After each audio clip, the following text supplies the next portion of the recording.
Kwame Kilpatrick was just this past weekend without his wife. Good evening. I'm Stephen Clark. And I'm Diana Lewis. The mayor explained racy messages that are evidence of an affair with his chief of staff as a troubled time in his marriage years ago. But tonight our Team 7 coverage starts with Chief Investigator Steve Wilson. He's uncovered new information that casts further doubts on the mayor. Steve? Well, nobody's seen him since we caught him hurriedly packing up and fleeing from his Tallahassee, Florida hideaway late yesterday. But now we can tell you where he was and what he was doing just last weekend. He was here at the Grove Park Inn, a historic resort nestled in the mountains of western North Carolina. He traveled here to appear at a Martin Luther King prayer breakfast. But even with his wife and 3 children back home, he and a companion took time for a romantic couples retreat at the world-renowned spa. Although his wife Carlita did not attend any of the North Carolina events, here's the mayor's hotel bill showing 2 occupants in his room and confirming the spa treatments for a couple. After a 1-hour massage for the mayor and a woman that a spa worker told me tonight was his girlfriend, the pamper session continued with a serving of chocolate-covered strawberries and fine champagne for the 2 to enjoy from the warmth of an aromatic whirlpool bath. Here's the receipt that shows the services charged to Kwame Kilpatrick and a woman listed as Carmen Slowski. A search of records in Michigan and North Carolina both produced no record of any such person, a name similar to the fictional character in a TV ad for high-speed internet service. After first refusing to acknowledge the mayor's presence in North Carolina, his spokesman did confirm it after we broke this story on Action News at 6, but would provide no further details about the mayor's spa treatments or why the hotel bill shows he was not alone. You'll recall the mayor has repeatedly denied any marital infidelity. I don't whore around on my wife. But the text messages leaked to the media this week have told a markedly different story. I'm feeling like I want another night like the most recent Saturday at the Residence Inn, wrote his chief of staff, Christine Beatty, to the mayor. You made me feel so good that night. As you can see, I can't let it go, she wrote.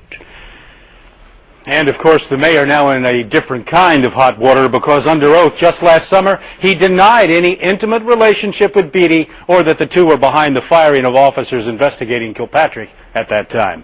So, beyond just learning more about the mayor's personal life, these new details we've uncovered tonight further erode the mayor's credibility as more and more Detroiters wonder if they can believe what their embattled mayor has to say when he finally emerges from hiding. Diana? We have new information tonight that Mayor Kilpatrick made a phone call to Prosecutor Worthy just hours before the scandal broke this week.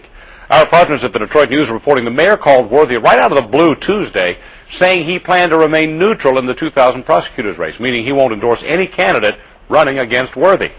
Now, Worthy's spokesperson says the prosecutor was pretty much surprised by the call because Kilpatrick has only called her about 3 times in the last 4 years. Reporter Peggy Agar continues our Team 7 coverage with reaction to this newest development. She's live downtown. Peggy?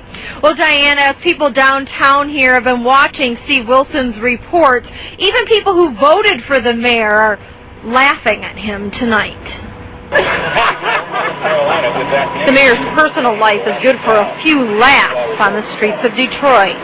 It's unbelievable. I mean, it's one thing after another. This is a shocking period.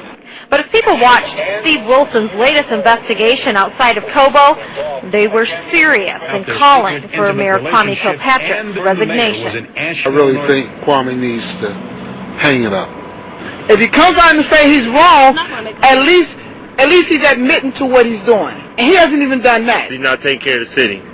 He's taking care more of himself than the cities. Do you wonder who that woman was? Well, I'm about to say, we all probably know. Did you vote for him? Did I? Yes, I did. Last year. Would you next? I don't know. Next time, when it's time to vote, I won't be voting for him. Let it go. He ain't the only one out here messing with this person or that person. Leave him alone. Leave him and his family alone. That's how I feel. If he was running today, I'll vote for him today. Truthfully, if he lying about the scandal, what else is he lying about? Don't need him as our mayor right now. We need some trustworthy people, It's bad enough we in a messed up situation. Don't want to say the real word, but that's sad. It's really sad. Some people did tell us it's none of their business that the mayor cheats on his wife, but others say the mayor's also cheating on the city and disgracing the people who live here. Live downtown, Peggy Agar. Stephen, back to you. Detroiters at the mayor's church took time to offer their prayers. Action News reporter Glenda Lewis joins us live from Detroit's west side. Glenda? Well, the mayor joined this church during the tumultuous times in his first term, and tonight many here are still standing by him. He's doing pretty good. Keep praying for him. Prayers poured out of Greater Emmanuel Institutional Church of God in Christ for Mayor Kwame Kilpatrick to stay strong. This is his congregation, his people, and his pastor. I just asked him to pray for the mayor, and let's hold him up in prayer. We're a family. The congregation standing strong in faith behind the mayor tonight. I believe we are. In a private area near his office, senior pastor Drew Sheard kindly took the podium for the cameras just after a private prayer service he held for Mayor Kilpatrick. And just like a man of God, he turned this impromptu press conference into an opportunity to remind the public that no one is perfect. Let us remember that all of us have done some wrong in our past, and we're not proud of it. But I am encouraging him to stay in office, and I am encouraging him to keep fighting the good fight of faith. And tonight the pastor only speaking morally and from the heart and from faith, not at all speaking about what the legal ramifications of the mayor's actions could be. Live on the west side, I'm Glenda Lewis. Back to you. All right, Glenda, thank you. Some top Detroit union leaders are calling for the mayor to resign because of the text message scandal. Christine Beatty hasn't been seen in public but is in contact with her pastor. Tonight I spoke to Pastor Ronald Griffin about how she feels in the wake of the scandal. She is absolutely devastated by what she's been involved in. She's not finger pointing to anybody. She's not making excuses. She is absolutely devastated.